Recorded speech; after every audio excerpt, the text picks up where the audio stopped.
The new CEO fired me, not realizing I was the only one who could speak Arabic with our biggest clients. She called me useless and said they needed younger energy, so I walked away. 4 days later, she regretted it. Sup, Reddit. Got fired on a Thursday morning. It didn't take long for them to get a hard reality check. Grab your popcorn and enjoy the shit show. The calendar invite showed up at 8:40 a.m. No subject line. Just, Room 5B required. Name's Garrett, 53 male. Senior liaison for Middle Eastern operations. I spoke Arabic fluently, understood the difference between a handshake that closes a deal and one that ends a relationship, and I'd spent 3 years living in Sharjah before most of my colleagues could find it on a map. I didn't panic when I saw that invite. Didn't call anyone. Just closed my laptop, grabbed my jacket off the back of my chair, and walked toward the 5th floor like I was heading to grab coffee. The hallways felt quieter. A few people made eye contact and quickly looked away. That's how you know? When people who normally wave start treating you like a ghost, the writing's already on the wall. Room 5B was one of those sterile conference rooms with frosted glass and absolutely nothing on the walls. Just a long table, 3 chairs, and that faint smell of industrial carpet cleaner. Victoria was already sitting at the head of the table when I walked in. She'd been CEO for exactly 47 days, brought in from some venture capital firm after our previous CEO retired. The board loved her because she used words like optimization and strategic realignment in every sentence. The word around the office was that she'd been brought in specifically to trim the fat. She'd already cut 17 people in her first month, mostly middle managers and senior staff, the expensive ones, the ones with institutional knowledge and negotiated salaries, the ones who knew where all the bodies were buried.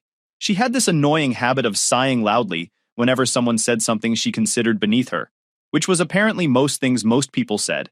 She'd interrupt mid-sentence, finish people's points for them incorrectly, and then act offended when they tried to correct her.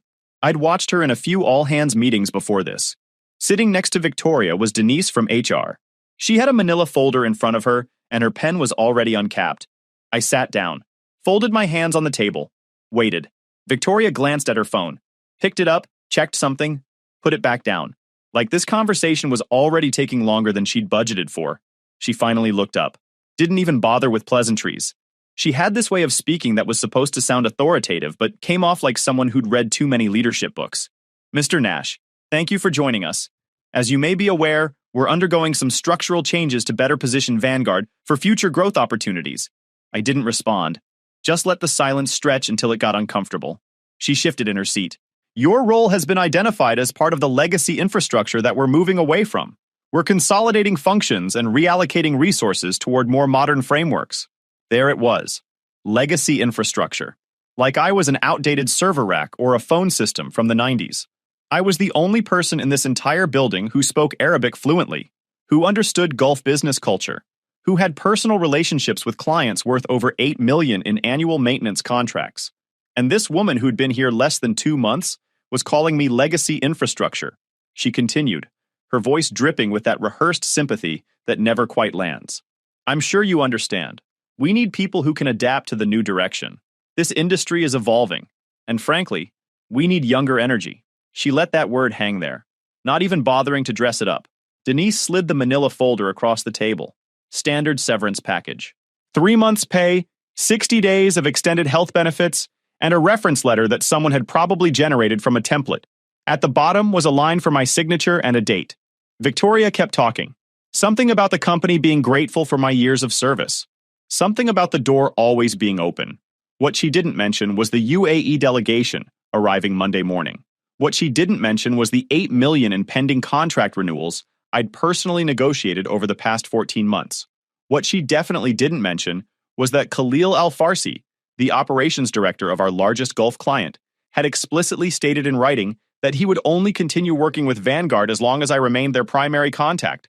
I reached for the folder, opened it, scanned the first page. They'd misspelled my middle name. Classic. I closed the folder and stood up. Victoria looked surprised, then annoyed. You don't want to review the terms? Maybe talk to someone before making a quick decision? I've reviewed them. My voice was calm. The terms are adequate. I'll have my desk cleared within the hour. Denise's pen was still frozen in midair. They never expect you to just accept it and leave with your dignity intact. They expect some kind of emotional breakdown they can document for legal protection. I picked up the folder. Good luck with the UAE meeting on Monday. You're going to need it. Her expression flickered. Just for a second. She had no idea what I was talking about. Hadn't bothered to check the calendar. Didn't know that Khalil and his entire technical team were flying in from Dubai to finalize the largest contract renewal in Vanguard's history. A deal I'd spent 14 months nurturing. A relationship I'd built from scratch after their previous American partners had insulted them so badly, they'd sworn off Western firms entirely. "I'm sorry, what meeting?" she asked. But I was already walking out. Let her figure it out on her own. Here's the thing about corporate America. They love to talk about global markets and international expansion. They put it on their websites, in their annual reports, in those glossy brochures they hand out at industry conferences. But when it comes to actually investing in the people who make those global relationships work, they treat us like interchangeable parts. Nobody at Vanguard ever asked how I got the Gulf contracts in the first place. Not once. Not during onboarding, not during performance reviews, not even when the renewals started stacking up year after year like clockwork. To them, it was just magic. Arab clients kept signing, kept expanding, kept referring their colleagues, and I was just the quiet guy who happened to be attached to that magic. They didn't know I'd spent my 20s living overseas. First in Jordan, working for an American oil services company that was trying to establish a foothold in the region.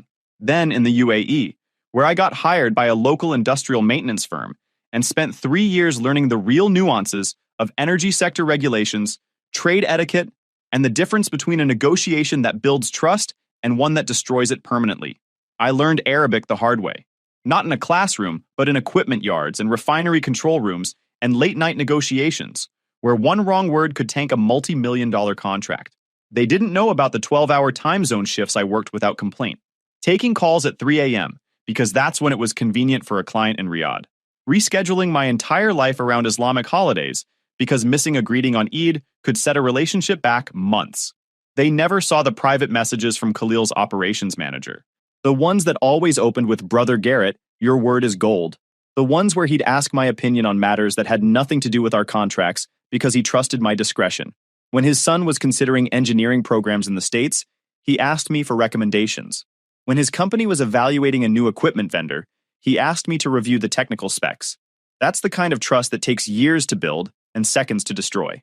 What Vanguard saw was a spreadsheet, 4 accounts under my name, revenue numbers that looked decent but not spectacular compared to the flashier domestic contracts. They assumed my work was mechanical. Translation, email forwarding, basic coordination. Entry-level stuff. They never traced the full scope. Compliance protection when regulations changed overnight. Real-time clause negotiation when a client's legal team raised objections at 2 a.m. their time. The crisis last year when a miscommunication about equipment specifications threatened to unravel a deal that had taken 9 months to structure. One of our junior account managers had sent a quote with the wrong part numbers, and the client's procurement team thought we were trying to overcharge them by $50,000. By the time I found out, they'd already drafted a formal complaint and copied their legal department. 2 more days and it would have been a breach of contract claim. I fixed that problem on a Sunday, flew to Dubai on my own dime, sat down with their CFO over strong coffee, walked through every line item personally, and explained that it was an honest clerical error. We signed the renewal 3 weeks later for 12% more than the original contract. Nobody knew about that trip. Nobody asked why my expense reports sometimes included weekend flights. They just saw the numbers and assumed everything was running smoothly because that's what I made it look like. The people who build things don't bother explaining how they work. They just keep them running. And the people who inherit those things rarely appreciate how complicated it all is until something breaks. I knew exactly what was going to break, and I knew exactly when. I spent the first 24 hours after getting fired doing absolutely nothing related to work. Didn't check email, didn't call any contacts, didn't update LinkedIn or start reaching out to recruiters. Instead, I drove to my brother's place. Danny's a high school shop teacher. He's also the only person in my life who can call me an idiot to my face and make it sound like a compliment. We grew up in a house where our dad worked pipeline stuff and our mom managed a hotel front desk. Nobody had business degrees. Nobody understood stock options. But everybody understood that you show up, you do the work, and you don't let anyone push you around. I showed up around 4 p.m. with a 6-pack of root brew and a bag of gas station chips. He looked up when I pulled in. "You look like someone ran over your dog and then backed up to check." Got fired. He wiped his hands on a rag that was dirtier than his hands. "Huh, the new lady?" She called me legacy infrastructure. Danny snorted. Legacy infrastructure? That's a new one. Usually they just say you're not a culture fit or whatever. He tossed me a drink. So what did you actually do? Nothing. She's cutting costs. I'm expensive. You're also the only reason they have those Arab contracts, right? Yep. Danny shook his head slowly. So she's stupid. Massively. The dangerous kind of stupid, or the kind that fixes itself? I thought about it for a second. The kind that thinks it's smart. Ah, the worst kind. He went back to the engine block. Well, at least you won't have to watch it blow up from the inside. You can enjoy it from out here. His kids came home from practice around 6. I crashed in his guest room that night. First full night of sleep I'd had in months. Saturday morning, I drove home and spent the day cleaning my apartment. Saturday afternoon, my buddy Nico called. We've been friends since college. He runs a barbecue joint now, way out in the suburbs where rent is cheap and the health inspectors are friendly. Place is called Low and Slow, and it's exactly what it sounds like. I'd helped him negotiate a lease with an Arab landlord a few years back, which is how he knew about my language skills. The landlord tried to slip in a clause about automatic rent increases. I caught it. Nico got a better deal. He's never forgotten. Heard you got the axe, he said. No preamble. That's Nico. Word travels fast. Small industry. You okay? I'm fine. Actually feel better than I have in months. That's the first stage. Denial. Next comes anger, then binge eating my pulled pork. I laughed. First real laugh since walking out of room 5B. I appreciate the diagnosis. Seriously though, you need anything, you call me. I got a spare bedroom and unlimited access to smoked meats. On Sunday, I pulled every binder off my home office shelf. Physical paper, labeled by region, by client, by regulation type. Pages I'd annotated by hand, because some technical nuances don't translate well to digital formats. I sat on the floor and flipped through materials I hadn't looked at in years. Some were from deals that never closed. Some were from relationships that fizzled out before reaching the contract stage. But they all had one thing in common. They were mine, built by me. Not because anyone asked me to, but because I knew that one day the institutional knowledge would matter more than the institutional loyalty. That day had arrived. I spent Sunday evening making phone calls. Not to beg for a job, not to badmouth Vanguard, just to reconnect with people I'd worked with over the years. Former clients who'd moved to new companies. Colleagues from my UAE days who'd started their own firms. A procurement director in Bahrain named Yusuf, who'd once told me I was the only American who understood that business is about people, not contracts. The conversations were brief, catching up, planting seeds, letting people know I was available without sounding desperate. In this business, reputation travels faster than resumes. I told them all the same thing. Let me get through next week first. I have a feeling things are going to get interesting. The UAE delegation arrived at Vanguard's corporate headquarters at exactly 9 a.m. on Monday morning. 3 black SUVs pulled into the circular driveway. Khalil Al-Farsi stepped out first, wearing an immaculate charcoal suit with a keffiyeh draped over his shoulders. He was flanked by his operations manager, his legal counsel, and 2 technical specialists I recognized from previous site visits. I wasn't there to see any of this in person, obviously, but I heard about it within the hour. And the person who told me was Omar Zain. Omar, or Oz as everyone called him, was Vanguard's IT and security admin. Early 30s, ran on caffeine, spoke almost entirely in sarcasm. He wore the same 3-band t-shirts in rotation, had a collection of mechanical keyboards that he talked about, like other people talk about their children, and he'd developed a reputation for knowing everything that happened on the network before anyone else did. Oz and I had bonded a few years back, over a shared appreciation for absurd corporate behavior. He'd once described his job as watching adults make 6-figure decisions based on information they could have gotten from a 5-minute Google search. His text came in around 10:15 a.m. Bro, you need to hear this. Call me. I called him back. What's happening? Oh man. Oh man, oh man, oh man. He was laughing. Actually laughing. So the delegation shows up, right? Full VIP treatment. Victoria's got the conference room looking like a hotel lobby. Flowers, catering, the fancy coffee machine nobody knows how to use. She even made the receptionist wear a blazer, which, by the way, the receptionist is now very angry about. And they walked in. Khalil takes one look around, doesn't sit down, just stands there with his hands behind his back like he's inspecting troops. Very formal, very not impressed. Then he asks, and I quote, "Where is Brother Garrett?" I could hear Oz grinning through the phone. Victoria goes white, She does this little stammering thing where she's clearly trying to figure out who you even are because she definitely didn't memorize your name before firing you. Then she says something like, Mr. Nash is no longer with the company, but rest assured we have assembled a fully capable team to continue our partnership. Corporate word salad. The usual. How'd he respond? He didn't. Not at first. He just looked at her for a long moment. Then he said, real calm. We stated our requirements in writing. Mr. Nash was named specifically. This was not a suggestion. And the way he said it, man. Like he was explaining something to a kid who should have known better. Then what? Then he turns to his legal counsel, says something in Arabic, and they all stand up. Every single one of them. Like synchronized swimmers, except in suits. Yalla. Yeah. What's that mean? Let's go. It's an exit signal. Well, they definitely exited. The whole delegation. Gone before the coffee was even poured. One of the advisors stopped at the door and said something to the receptionist in Arabic. She didn't understand it, but she said it sounded like a blessing. Or a curse. Hard to tell with Arabic sometimes. Probably Allah yustur means, may God protect you. It's not a compliment in that context. Yeah, that tracks. Victoria just stood there watching them leave like someone had unplugged her. How much did the account represent again? 7.8 million annually. Plus the pending renewal that would have bumped it to 9. Plus the referral they were going to make to their partner company in Qatar, which was supposedly another 3 million. So, rough math, we're looking at around 12 million in current and future revenue that just walked out the door because someone didn't do her homework. I let out a low whistle. That's a lot of zeros. Victoria's in her office right now with the door closed. Pretty sure I heard something break. Might have been her ego. Might have been a lamp. Honestly, super satisfying either way. The rest of the week at Vanguard was apparently a masterclass in corporate panic. Oz kept me updated with a steady stream of observations, each one more entertaining than the last. Tuesday. HR is going through your old performance reviews trying to figure out what you actually did. They've been at it for 4 hours. Pretty sure they're more confused than when they started. Wednesday. Victoria tried to call Khalil directly. His assistant said he was unavailable. That's diplomat speak for lose this number. She then asked if we had anyone else who spoke Arabic. Someone suggested Google Translate.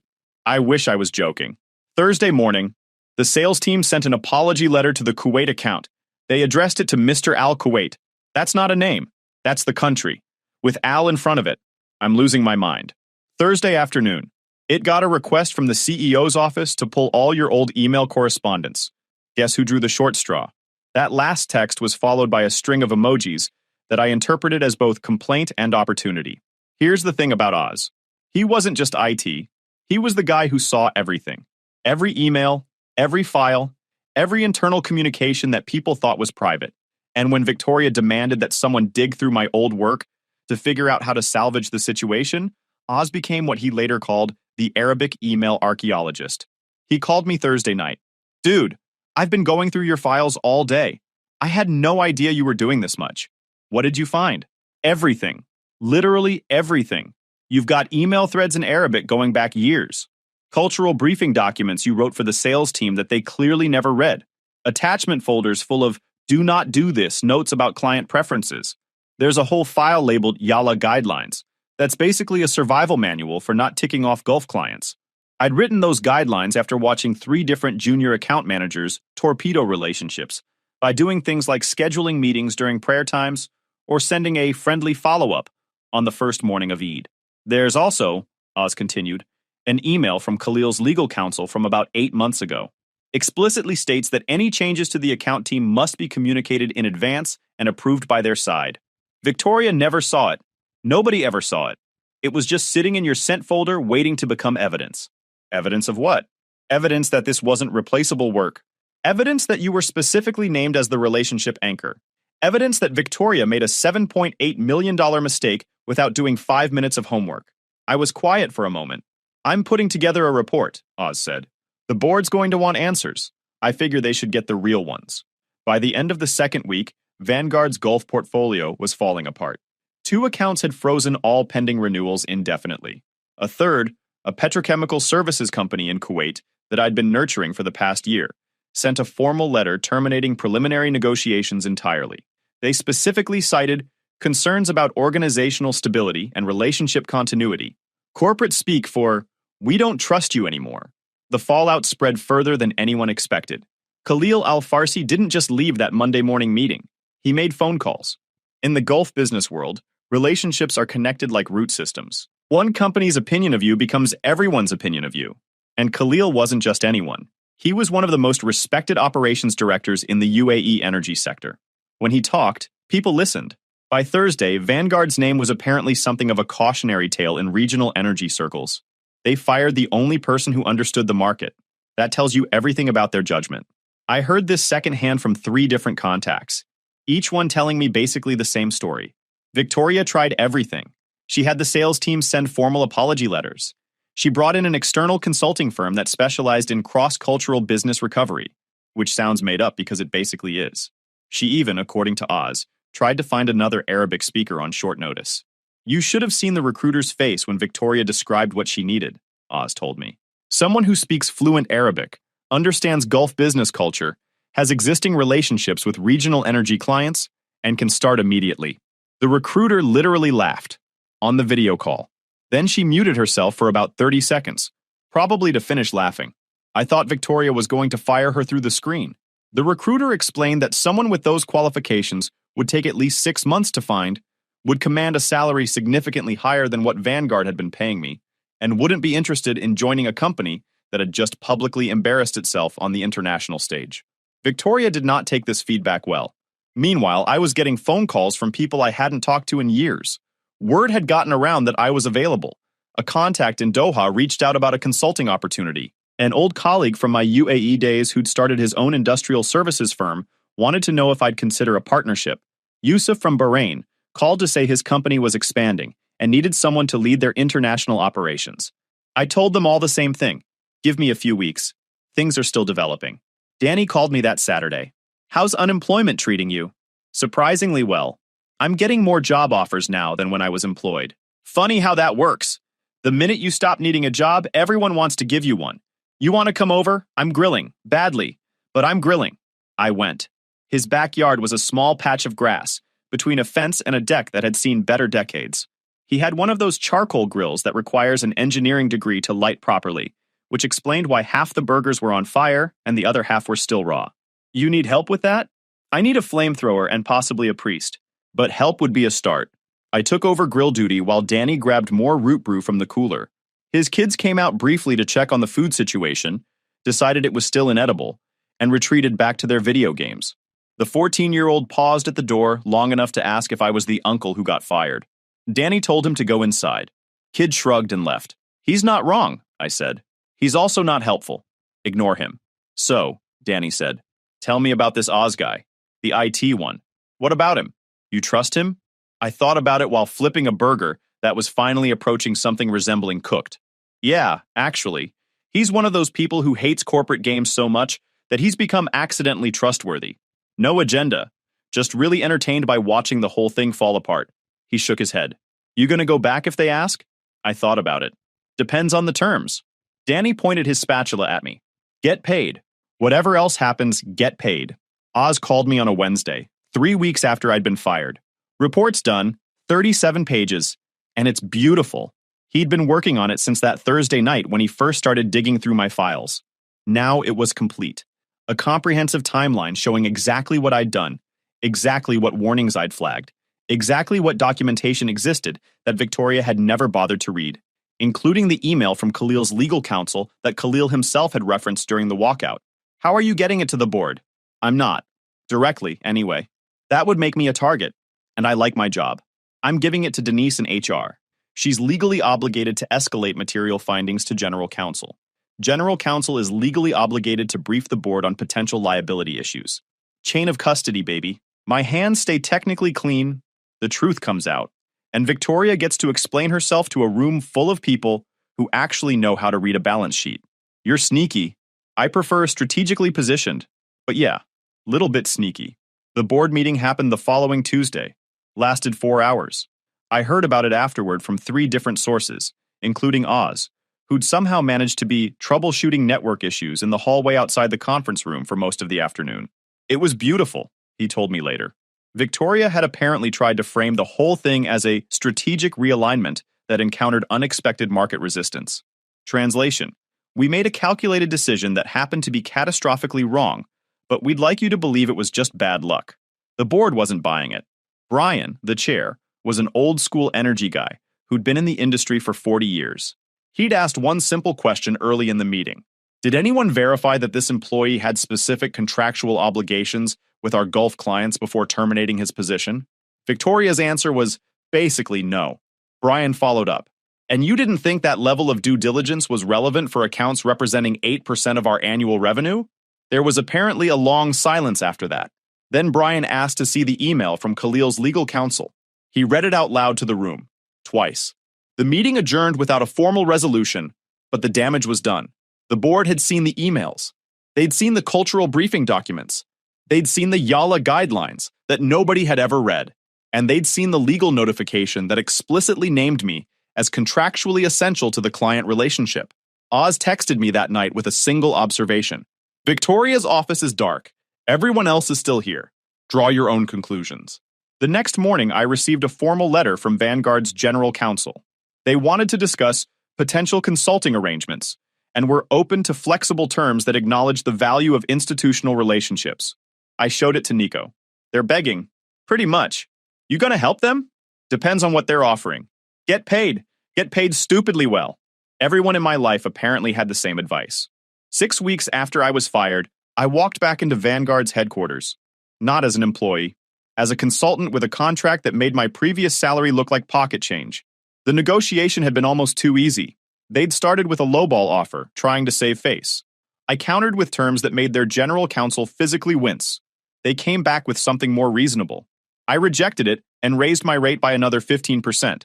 They accepted the same day, but not before trying one last move. Buried in the third revision of the contract, on page 9, was a new clause. Consultant agrees to provide comprehensive knowledge transfer and training to designated Vanguard personnel as part of the engagement. I read it. Then I picked up my red pen, drew a single line through the entire paragraph, and wrote no in the margin. Sent it back within the hour. They signed without the clause, because they had no leverage and they knew it. Here's what the final contract included.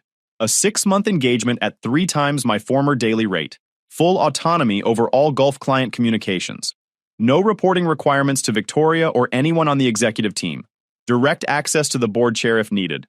All communication through my attorney. Payment in advance, monthly, non-refundable. And a clause specifying that any termination of the consulting agreement before completion would result in full payment of the remaining contract value. No training. No knowledge transfer. No building my replacement on my own dime. Nico had helped me draft the initial terms. We'd sat at his place after closing time, scribbling on napkins. You're being too nice, he'd said. Add another 15%. That's ridiculous. They've already lost, 7 million? 8? Another chunk is a rounding error at this point. They're not paying for your time. They're paying for their screw-up. Make them feel it. They accepted within 48 hours. Because they had no choice. The damage was already done. The clients I'd built relationships with for years weren't interested in rebuilding trust with a company that had shown such poor judgment. But some of them were willing to pause their exit if I was back in the picture. Not working for Vanguard exactly. Working with Vanguard. My first day as a consultant, I walked through the Vanguard lobby like I'd never left. Except now I had a visitor badge instead of an employee ID and absolutely no obligation to attend any meeting I didn't want to attend. The receptionist recognized me and did a visible double take. I gave her a small wave. She looked confused, then amused. Word would spread through the building within the hour. The guy they'd fired was back, and he wasn't wearing an employee badge. I walked past Victoria's office. She was still CEO technically, though the board had installed what they called a strategic oversight committee that reviewed all her major decisions. Corporate speak for, we don't trust you anymore, but firing you would trigger your severance package and make us look even worse. She looked up when I passed. We made eye contact for about 2 seconds. I gave her a small nod. She looked away first. Oz caught up with me in the hallway. He was carrying his usual enormous coffee and wearing what appeared to be the same band t-shirt he'd worn the last time I saw him. Mashallah, the prodigal son returns. He said it loud enough that a few people in nearby cubicles looked up. One of them was from finance. She'd been at Vanguard longer than I had. She gave me a small nod. You've been practicing your Arabic. Yup. He fell into step beside me. So what's the plan? You gonna save their butts? I'm gonna stabilize what can be stabilized. 2 of the accounts are probably gone for good. Khalil's team doesn't trust anyone here anymore, but he's willing to talk if I'm the one doing the talking. And Victoria just has to sit there and watch you fix her mess? That's the idea. Oz grinned. Beautiful. You know what this is? This is professional wrestling. You're the good guy making his big return. She's the villain getting what's coming to her. And I'm the announcer providing color commentary. The next 3 months were intense. I flew to Dubai twice, met with Khalil's team personally, and slowly rebuilt the trust that Victoria had destroyed in 15 minutes of arrogance. It wasn't easy. Trust, once broken, doesn't just snap back together. It takes proof, consistency, showing up again and again until people believe you're actually going to stick around. The first trip was mostly damage control. Khalil was cordial but reserved. His legal counsel asked pointed questions about Vanguard's organizational stability. I answered honestly.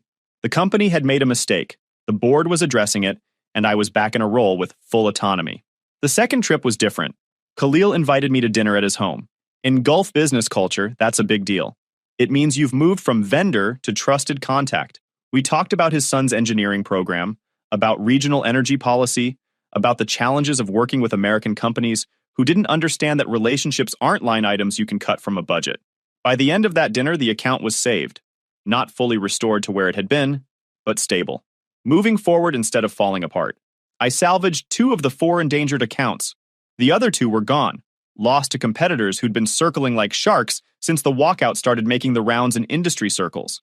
But I managed to negotiate exit terms that didn't include lawsuits or formal complaints. Given how badly things could have gone, that was actually a win. The total financial damage was around $6 million in lost contracts and another $2 million in cleanup costs.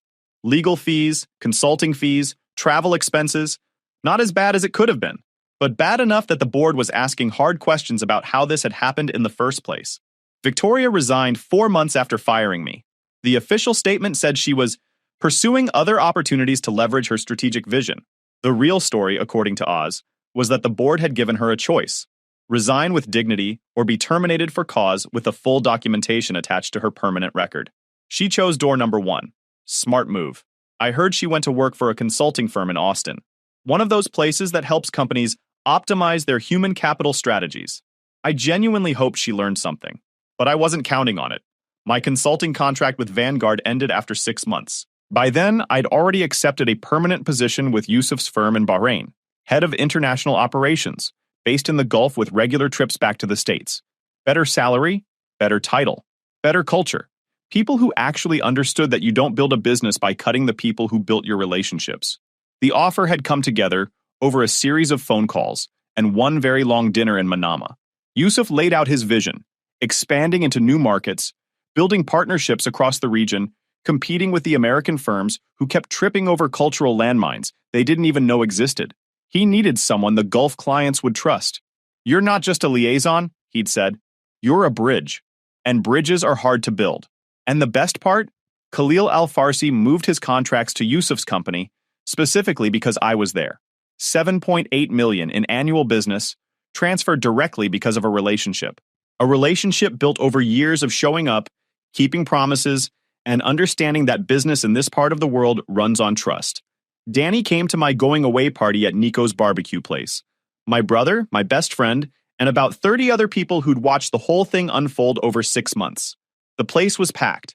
Nico had closed low and slow early, specifically for the occasion, which meant unlimited access to his smoker and a tab I was definitely going to regret come morning. Worth every penny, though.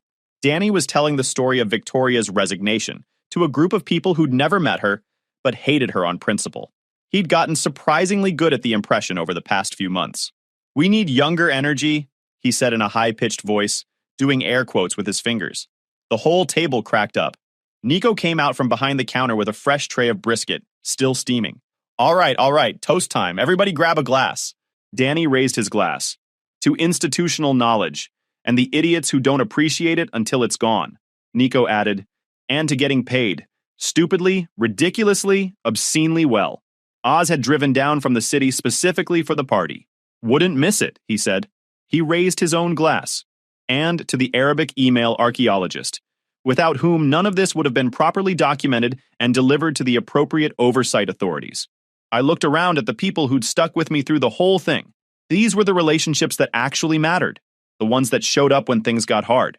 I raised my glass. Victoria learned her lesson at the cost of millions of dollars in her own career. I learned mine too. Some names can't be replaced. Some bridges, once burned, stay burned forever. And now? The Gulf sun is brutal. The coffee is stronger than anything I've ever had. And when clients ask who's handling the relationship, there's only one answer. Brother Garrett. If you enjoyed this video, please hit that subscribe button. It really helps the channel and help us bring you more and better stories. Thanks.